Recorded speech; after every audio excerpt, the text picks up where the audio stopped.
Welcome to another chapter of Stelmo's Rants and Raves. I'm Stelmo. Let's just jump right in. So, uh, I'm reading a file from wrote by Anthony Iafrot, and if I mispronounce it, I apologize.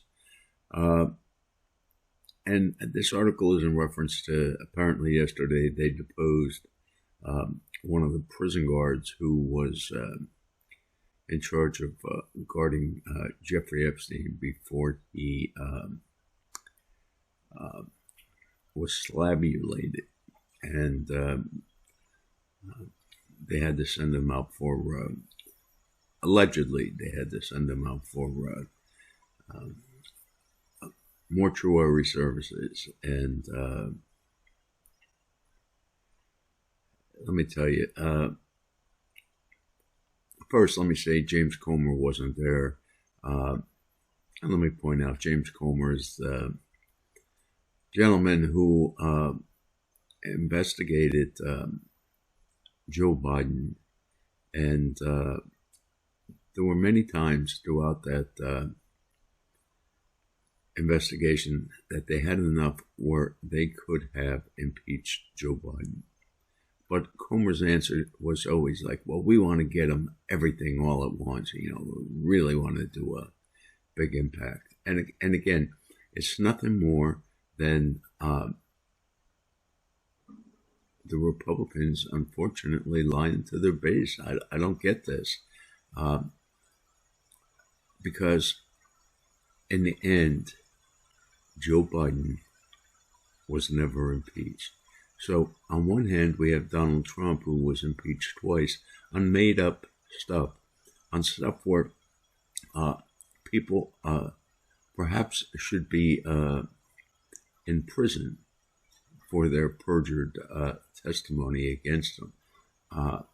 But they could impeach Donald Trump twice, but the Republicans couldn't muster one impeachment of Joe Biden.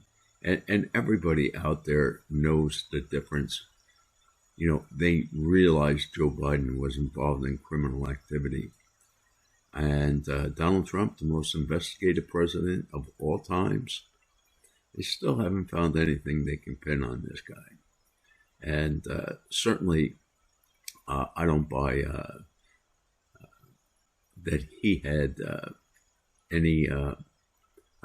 He was Donald Trump was a businessman in New York, and Epstein was a alleged investment guru, and they just walked in the same circles, and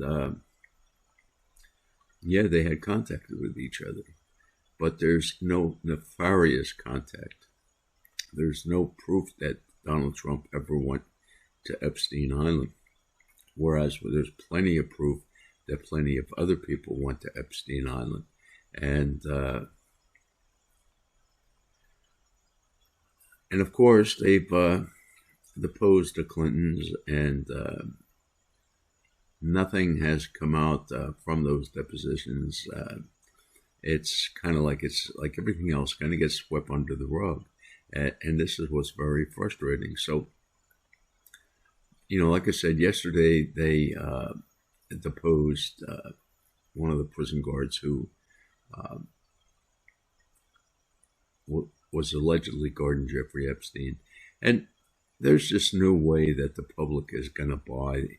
And let me say, I don't know, because the article doesn't talk about what answers the deponent might have given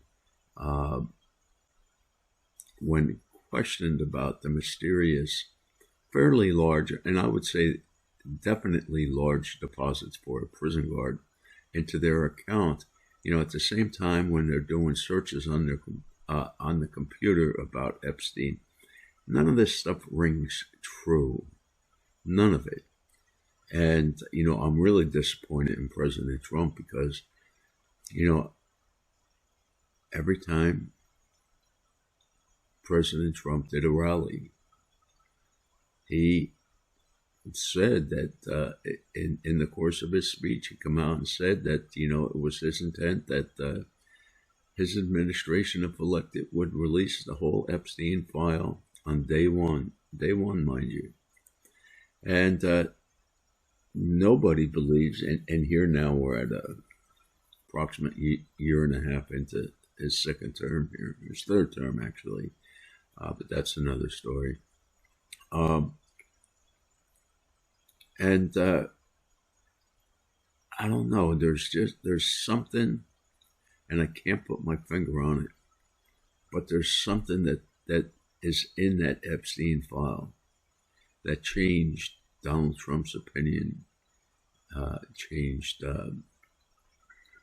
Kash Patel's opinion, and it changed Dan Bongino's opinion. And there might be others, I don't know. And, one of the interesting things is in the article, they quote a Democrat congressman or congresswoman, and it was saying that the reason that there were so few members there is the chaoticness of the Republicans. I think it's just that they went home for vacation. Even Comer had family matters, so he couldn't attend this deposition. And I would say this is an important deposition because, as the article says, we know that Jeffrey Epstein received favors. I mean, the amount of betting that we can see in his cell is obscene. And how they got away with that for any period of time really makes you wonder. So,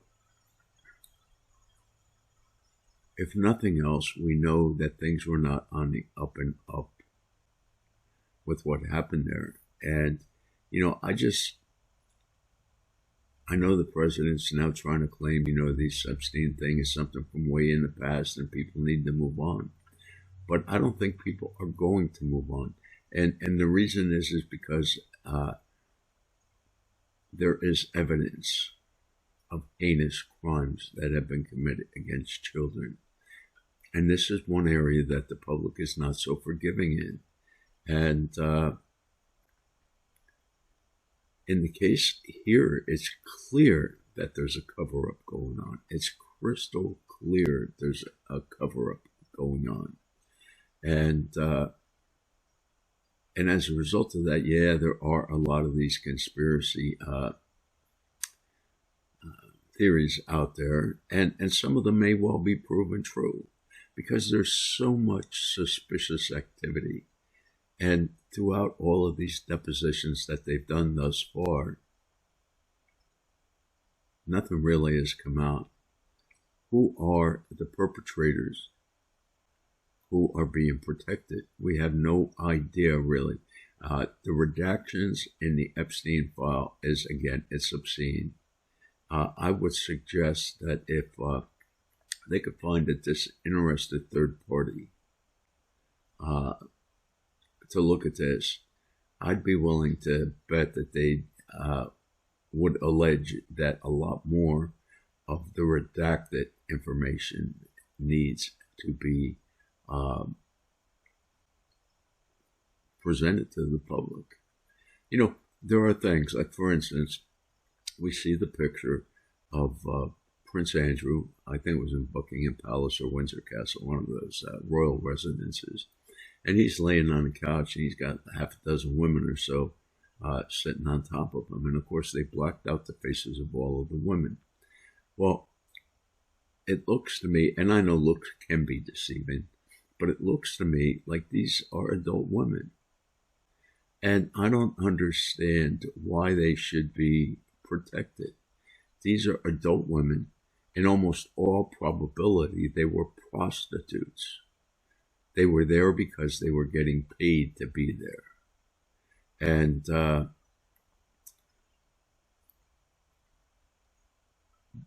so these women are active participants in the criminal behavior, but somehow they get protected. See, I don't buy that. I suggest that the reason that they're being protected is perhaps if the press were to get to these women and talk to them, they would find additional information that is probably known to the authorities that would implicate others in serious criminal behavior. And apparently, I don't know who these people are, but obviously these are some big name people, big enough that it changed the opinions of major players in the Trump administration. And in the meantime, it doesn't bode well, in my humble opinion, for Donald Trump. You know, Donald Trump, I think everyone would agree, was the victim of a at least two-level justice system. Well, now Donald Trump is telling us perhaps he's not coming right out and saying it, but his actions clearly show that there's someone or some people out there that he fears enough or respects enough. I don't know what the situation is, not knowing the people, but I know we're being misled as to what happened here. There were a lot of serious crimes, a lot of serious allegations, and apparently the only one that's gone to prison so far were Jeffrey Epstein, who died, I'm going to say, under mysterious circumstances. And I'm never going to, Kash Patel and Dan Bongino lost the respect that I had for them when it became evident that there was that orange, you could see where somebody was deliberately trying to avoid the camera. And unfortunately, it looks like part of their arm or something in their prison jumpsuit became available for a brief flash. And this is something that they know because once they, ultimately released what they did of the Epstein files, we found out that this was all known and all part of it. So I don't know what's up there. I really don't know what's up there. And I implore the public not to let this Epstein story die away like they want. Because when there are people who are capable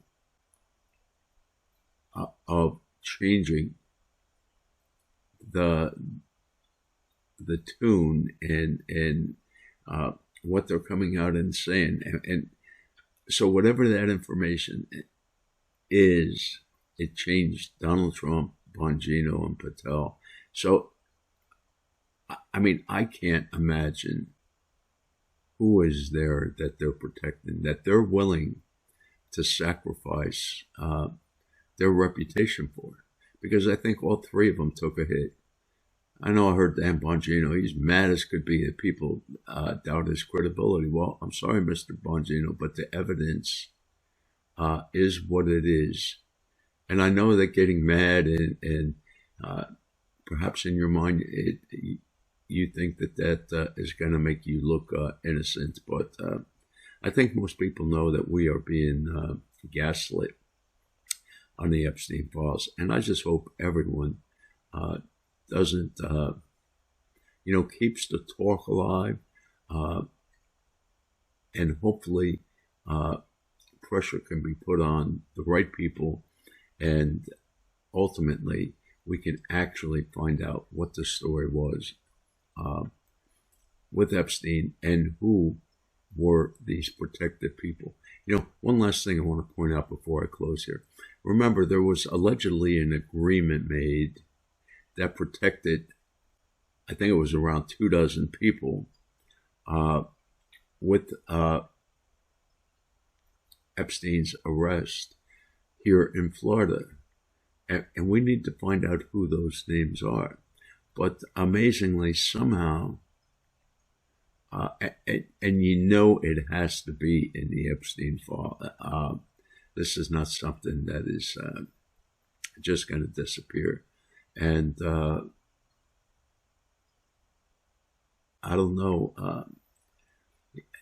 I admit there's things I don't know, but these are things that we should know.